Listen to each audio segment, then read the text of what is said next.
Mga malalang sakit na makukuha sa puyat. Lagi kang puyat, ito yung mga malalang sakit na pwede mong makuha sa puyat. Yung pangatlo, yun ang pinakadelikado. Akala kasi ng marami, kapag puyat ka, antok lang ang problema. Konting kape lang daw, konting idlip lang daw, bawi na lang daw sa weekend. Pero hindi po ganun kasimple. Kapag paulit-ulit kang kulang sa tulog, hindi lang utak ang napapagod. Pati hormones, blood sugar, blood pressure, puso, at immune system mo naapektuhan. Ang delikado dito, kapag paulit-ulit kang puyat, unti-unting naapektuhan ang blood pressure, blood sugar, hormones, puso, utak, at immune system mo. Una, pwedeng tumaas ang blood pressure. Pangalawa, pwedeng lumala ang insulin resistance at diabetes risk. Pero, yung pangatlo, ang pinakadelikado. Pwedeng tumaas ang risk mo sa heart disease at stroke. Mapapansin mo ito sa araw-araw. Pagising mo, parang hindi ka pa rin nakapagpahinga. Sa umaga, kape agad para lang makafunction. Paghapon,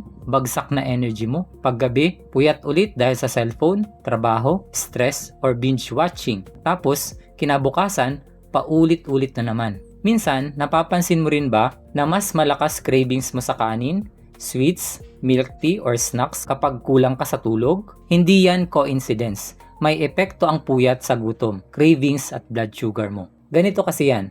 Kapag kulang ka sa tulog, tumataas ang stress hormones ng katawan. Kapag mataas ang stress hormones, pwedeng tumaas ang blood pressure at blood sugar. Naaapektuhan din ang hormones na kumokontrol sa gutom at kabusugan. Kaya mas madali kang mag-crave, mag-overeat at tumaba. At kapag matagal itong nangyayari, mas nahihirapan ang katawan mo mag-repair, mag-regulate ng sugar at panatilihing healthy ang puso at blood vessels. Kaya ang puyat, hindi lang simpleng antok, pwede itong maging silent stress sa buong katawan. Ano ang mga practical tips? Start with this.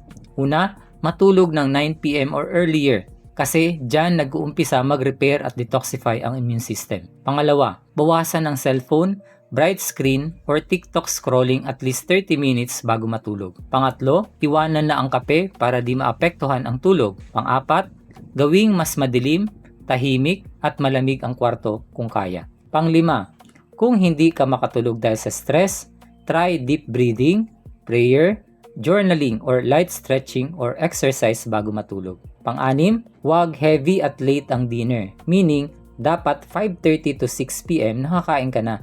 At mga madaling matunaw lang dapat tulad ng nilagang kamote, boiled saba, lugaw, sinabawang gulay o prutas lang ang kainin. Wala dapat protina kasi matagal itong matunaw at pwede makaapekto sa tulog mo. Hindi kailangan perfect agad. Ang goal muna, mas maging consistent. Pero, hindi ibig sabihin na isang gabi kang puyat, magkakasakit ka agad. Normal minsan mapuyat dahil sa trabaho, anak, emergency or importanteng bagay. Ang mas delikado ay yung paulit-ulit, araw-araw at walang recovery. Kung lagi kang hirap matulog, humihilik ng malakas, biglang nagigising na parang kinakapos sa hangin, or sobrang antok sa umaga kahit mahaba ang tulog, mas magandang magpa-check din. Baka hindi lang simpleng puyat ang issue. Kung may kakilala kang laging puyat at sinasabing kaya ko pa to, send mo sa kanya itong video na to.